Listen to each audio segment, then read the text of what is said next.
Bonjour, je m'appelle Marissa. Et moi, Elisabeth. On va vous parler des minéraux et de l'alimentation. Et le fonctionnement des minéraux dans notre corps.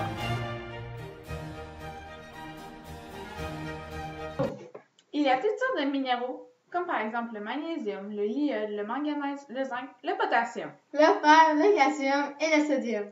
Commençons par le magnésium. Le magnésium joue un rôle important dans la minéralisation des os, la synthèse des protéines, la contraction normale des muscles, la santé nerveuse et dentaire.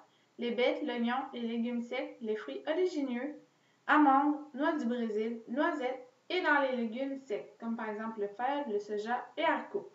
Le calcium est le minéral le plus abondant dans le corps humain, soit environ 1000 à 1200 grammes chez l'adulte. De plus, 99% de ce calcium contribue à la formation et à la solidité des os et des dents.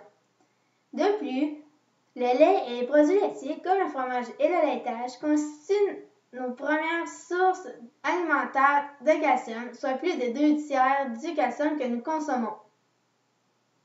OK, continuons avec le l'iode. Le l'iode intervient dans l'équilibre du métabolisme. Ce sont les fruits de mer et les algues marines qui en sont les plus riches.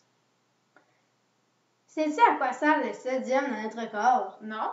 En fait, le sodium joue un rôle important dans la régulation de l'acidité et de la répartition de l'eau dans l'organisme. Il est aussi indispensable à la transmission des influx nerveux, notamment dans les tissus musculaires. Et savais-tu que dans les céréales All Brunes contenaient beaucoup de sodium? Non? Ah ben là, tu sais. Ah, merci. OK. Il y a aussi le manganèse. Le manganèse, quant à lui, se trouve à raison de 4,5 mg pour 100 g dans les myrtilles qui font partie des aliments qui en sont les plus riches. Le fer est un minéral indispensable au bon fonctionnement de l'organisme et que l'on doit prendre soin d'avoir une alimentation qui fournisse un apport suffisant. C'est elle qui évacue le gaz carbonique en le transportant vers les poumons. De plus, le fer, on sait depuis longtemps, donne de l'énergie.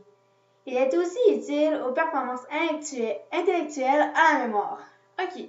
Pour finir, le zinc, c'est un minéral nécessaire au bon fonctionnement de votre système sanguin. Il favorise la cicatrisation, participe à la création du matériel génétique et aussi les produits laitiers, les légumineuses, la levure, les noix, les graines et les céréales entières.